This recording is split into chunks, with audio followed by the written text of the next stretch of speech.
யாழ் police நிலையத்துக்கு முன்பாக குடும்பம் ஒன்று கவனஈர்ப்பு போராட்டத்தில் இன்று காலை முதல் ஈடுபட்டு வருகின்றனர். நாங்கள் 641 அம்மா உரிமையோடு தான் இருக்கிறோம், காணி உரிமையோடு. எங்களோட அடுத்த 641 ஒன்று வீட்டுக்காரர் வெளிநாட்டில் இருக்கணும், சொந்த உரிமையானவர்களை விற்கவோ எந்த விதமான இதுகளுக்கும் அவை உடன்படியில் அவை உரிமையாளராகவே இருக்கணும். அந்த வீட்டில் பராமரிக்க வந்திருந்த சின்னத்தோட லட்சுமராசான்றவர் அந்த காணியை தண்டி என்று செல்லமாக பிள்ளையில்லி என்று சொல்லி அந்த காணியை தன்னுடையதாக அந்த போலி ஆவணம் மூலம் எடுத்துக்கொண்டார். அதன் பிறகு எங்களோட காணியும் தண்டி என்று சொல்லி யாழ் மாவட்ட நீதிமன்றத்தில் வழக்கு தொடுத்திருந்தார்.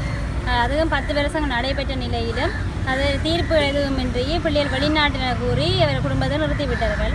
அதனால் இந்த குடும்பம் தொடர்ந்தும் தங்களோட காணி என்று சொல்லி அடாவடியை மேற்கொண்டிருக்கிறபடினாலே நாங்கள் இந்த உண்ணாவிரத போராட்டத்தை மேற்கொண்டிருக்கிறோம். இது எங்களுக்கு நல்ல மேன்முறை நீதிமன்றத்தில் இந்த வழக்கு செய்யப்பட்டு தீர்ப்பு கிடைக்க வேண்டும் என்றும், அதோடு இந்த மகளின் அடாவடியான வேலைகள் எல்லாம் விசாரிக்கப்பட்டு தீர்வு கிடைக்கணும் என்று நாங்கள் தமது காணி பிரச்சினைக்கு ஜனாதிபதி தீர்வை வழங்க கோரி இவர்கள் போராட்டத்தில் ஈடுபட்டு வருகின்றனர். மேற்படி போராட்டத்தில் இளம் தாய், அவரது குழந்தை மற்றும் வயதான பெண்மணி ஆகியோர் ஈடுபட்டு வருகின்றமை குறிப்பிடத்தக்கது.